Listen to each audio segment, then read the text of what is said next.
Homelessness is a huge problem in our community, and I think that it's not a me problem, it's not a you problem, it's a whole community problem. Being unhoused in and of itself can contribute to mental health issues, even if there was nothing prior to being unhoused, because I think studies show most people are within 6 months of being homeless at any given time. I go into rooms with people all the time that are doctors and lawyers and attorneys and judges and this and that and people of the community. What they don't realize is that these people that are in line at these food banks, these people that are struggling, they're your people.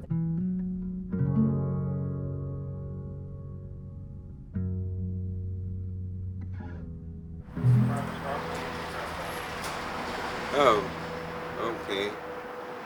I didn't see any signs, so. I'm sorry?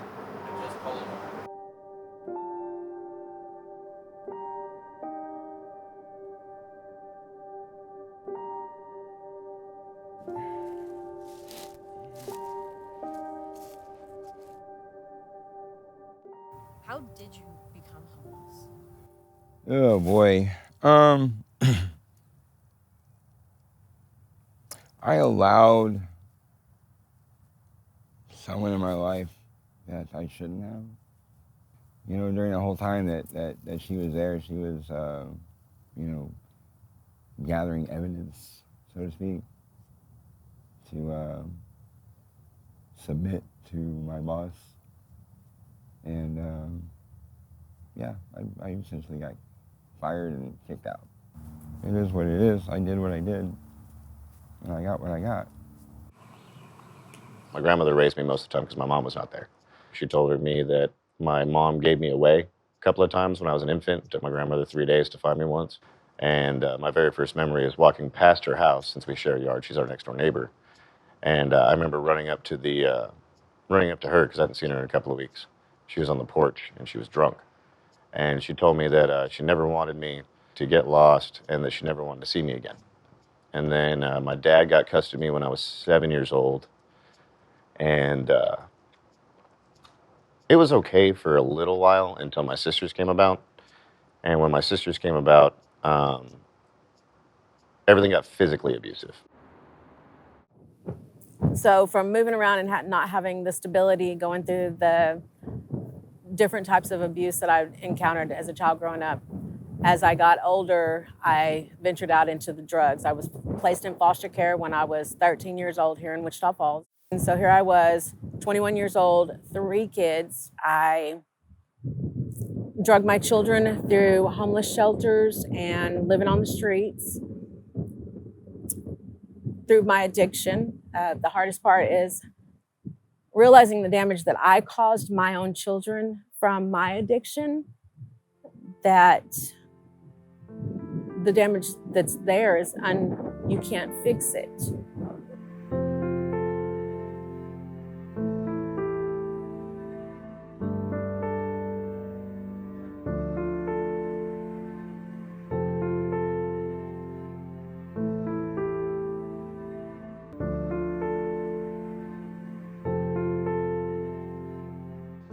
What happens is that people begin to self-medicate, and that turns into a really bad situation, especially if mental illness is concerned, because it just exacerbates it. It makes it worse. It makes their lifestyle worse. It makes the conditions they live in worse.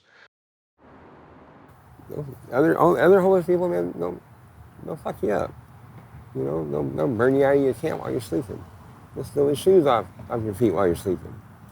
You know, it's just, I understand that you're desperate, but man, come on. You know, it's wild. I ran away from a woman I really loved and cared about. She cheated on me and I kept her around, and I ran to alcohol instead of dealing with my own problems and created more of an issue with that. It's like bashing your head against a brick wall and going, it'll change. It doesn't change. I went to Florida to a treatment center, come back, and I relapsed with my daughter and her boyfriend. They beat me up really bad and stole everything I owned in Dallas. And he's, that's a lot of the reason why I'm homeless, because people don't like dogs. It's hard to get him in. Motels and everything. No, don't want no dogs. I couldn't make it without him. He's my best friend. Shoot. He takes care of me. There's a lot of threats down here sometimes.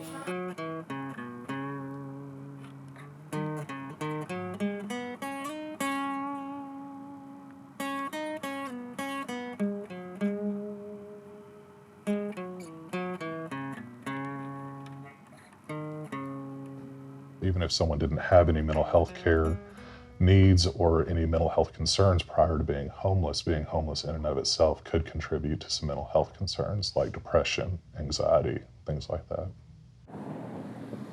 A lot of the homelessness and the mental health issues come from having a trauma in your life. And sometimes people just don't recover from that. They don't know how to recover from that. They don't know the outlets to reach out to. I've done things that I normally wouldn't do, It's amazing the things you'll tolerate. I've seen people deteriorate mentally, Sometimes I feel like I am. Thank you. It needs more. I would literally purposely double up on my dosage of methamphetamines to hopefully stop my heart, because I wanted to die because of that depression. I wasn't good enough for my children. Nothing I did was going to be enough. The race away from your own brain is one you'll never win. You'll never win that race. No matter how many drugs you do, no matter how much you drink, you're never going to win that race. You just got to tackle your problems that you got. And it's taken me 24 years to figure that out, but better late than never. When I turned 29, I relapsed. And I didn't just relapse a little bit, I relapsed all the way.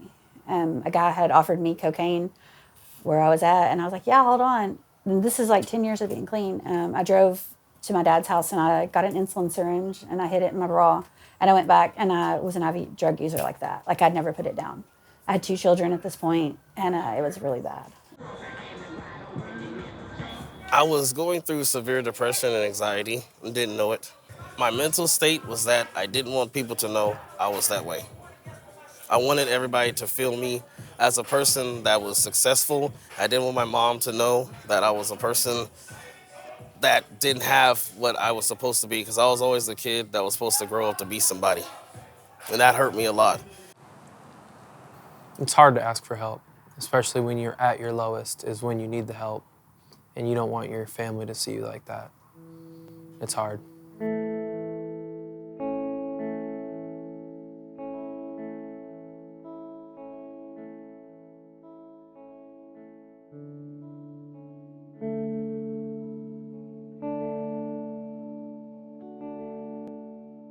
Well, I do believe that addiction and mental illness are causes of homelessness. When they don't have community, when they don't have friends, when they don't have relationships, and they find themselves addicted or mentally ill or both, who do they fall back on?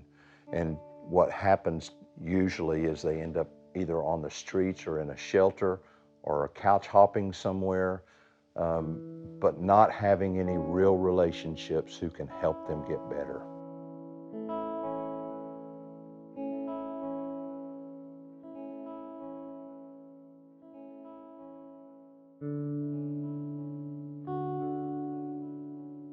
A lot of people that have had mental health concerns for a long time, they're aware of what they need, but sometimes staying in treatment's difficult because of many different circumstances.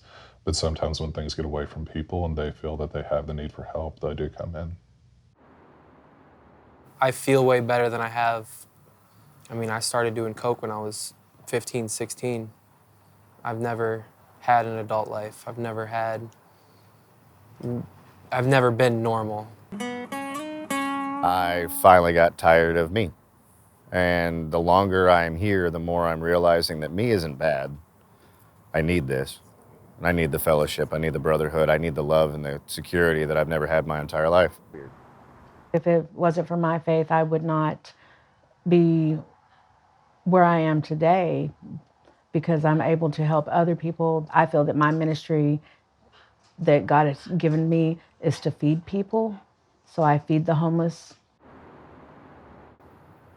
I won't go to a shelter because it's bad. It's almost like a prison. Except you're not locked up, but you have kind of the same mentalities.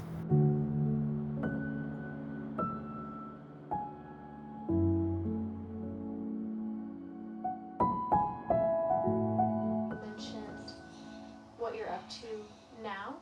I'm going to school as a psychology major. I'm working on the Associate's Applied Science for my first 2 years through Vernon College, and then I'm going to go over to MSU for the chemical dependency part. My goal is to find an IT job here. So I go on pass next weekend. My only goal is to hang out with my kiddo, hopefully write some more music, grab my curriculum I need for my certifications. I'll be studying those with the rest of my studies for the rest of the time I'm here, and then I plan on going to our transition house behind the building and hopefully finding an IT job and sitting there and doing music. Someone had offered me to go stay on their acreage in Northern California. Yeah, totally legit, and he's from the Philippines. And I can stay there as long as I want. And I just, build things for him, for his RVs and shit. And I thought that was pretty dope. So that's my move in February. That's my plan. My mom, bless her heart, as much as I dislike the woman, I love her to death because I wouldn't be able to survive all this shit if she hadn't told me anything that she did. She taught me that you're not going to get anywhere just sitting on your ass and crying about it. All that time you spent crying about it, you could have been doing something about it. I could say it's hard, but this side is so much better. How many people in this town just look the other way? 90%. 90%. We're all dealing with the same issues. We all have anxiety. We all have depression. We all have moments of weakness. If you don't do that, then you're just kidding yourself. It's hard being homeless. Homeless lives matter. You're a person that should honestly look at your life and see it could easily be you. If you see somebody that's struggling, you don't necessarily have to give them money. Give them an ear, give them a smile. A smile goes so far, especially in that world. I'm going to find a way. I always find a way. That's what I was taught. That's what I've always done.